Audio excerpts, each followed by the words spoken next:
नमस्कार, मी Kirti Laxman Andewad, Abhinav education society, college of B pharmacy, Narhe, Pune येथील बी फार्मसीची विद्यार्थिनी.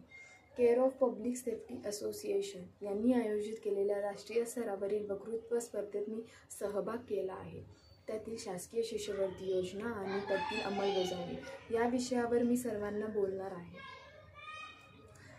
गरिबीने रोखली पावलं, पण स्वप्नांचा दिवा थांबला नाही, कारण शासकीय शिष्यवृत्तीने विद्यार्थ्यांच्या हातात दिला आशेचा उज्ज्वल दिवा.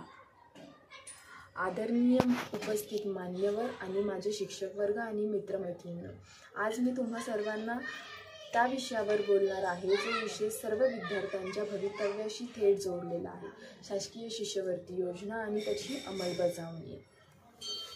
आपण सर्वजण सांगतो शिक्षक हा खरा शस्त्र आहे, शिक्षण हा खरा शस्त्र आहे, शिक्षण हे खरे धन आहे. म्हणतात ना, शिक्षण हा खरा सोनेरी मुकुट आहे. मग हा सोनेरी मुकुट सर्वांना मिळतो का? तर दुर्दैवाने नाही. गरीब घरचा मुलगा खूप हुशार असतो, खूप मेहनती पण असतो, कष्टाळू असतो, पण त्याला त्याचे शिक्षण त्याच्या पैशाच्या परिस्थितीमुळे अशा अनेक कारणांमुळे त्याचं शिक्षण अर्धवट सोडावं लागतं. मग तेव्हा त्याला या शासकीय शिष्यवृत्ती योजना त्याच्या शिक्षणासाठी देवदूत ठरतात. शासनाने अशा अनेक प्रकारच्या शिष्यवृत्ती योजना ठरवलेल्या आहेत, ज्या गरीब घरच्या मुलांना त्यांचे स्वप्न पूर्ण करण्यासाठी एक नवा महामार्ग मिळतो. शासनाने अनेक प्रकारच्या योजना राबवलेल्या आहेत, जसे की डॉक्टर बाबासाहेब आंबेडकर शिष्यवृत्ती योजना, जी गरिबांसाठी, मागासवर्गीय विद्यार्थ्यांसाठी असते. ई पोर्टल योजना, ई कल्याण योजना आणि सावित्रीबाई फुले मुलींसाठी योजना, पोस्ट मॅट्रिक योजना. या योजनांमुळे गरीब घरचा मुलगा पैशाच्या अभावी त्याचे स्वप्न थांबवू शकत नाही. या योजनेमुळे त्या विद्यार्थ्यांचे शिक्षणाची फी, परत वसतिगृह, पुस्तके, साहित्य या सर्वांचा खर्च माफ होतो आणि या सर्वांची चिंता दूर होती. त्यामुळे तो विद्यार्थी त्याच्या शिक्षणाकडे, त्याच्या अभ्यासाकडे जास्त लक्ष देऊ शकतो. आपण सर्वजण जाणतो की शिष्यवृत्ती योजना किंवा त्यातून मिळणारी रक्कम फक्त रक्कम नव्हे, तर ती गरीब घरातल्या मुलांसाठी, ज्यांना मोठे होण्याचे स्वप्न असतात, त्यांच्यासाठी एक असा देवदूत, एक असा महामार्ग बनतो की तो महामार्ग तो कोणालाही कोणत्याही शब्दात सांगू शकत नाही.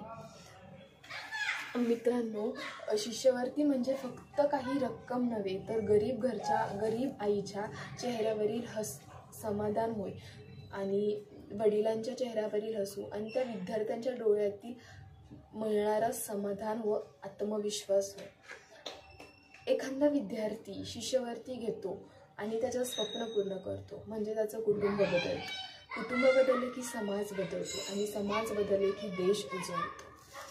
या शासकीय शिष्यवृत्ती योजना अंमलबजावणी करणे सुद्धा खूप सोपे आहे. आपण आज घर बसल्या शासकीय या योजनांसाठी अर्ज भरू शकतो.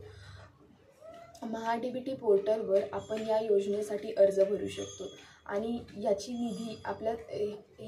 निधी थेट आपल्या खात्यावर जमा होते.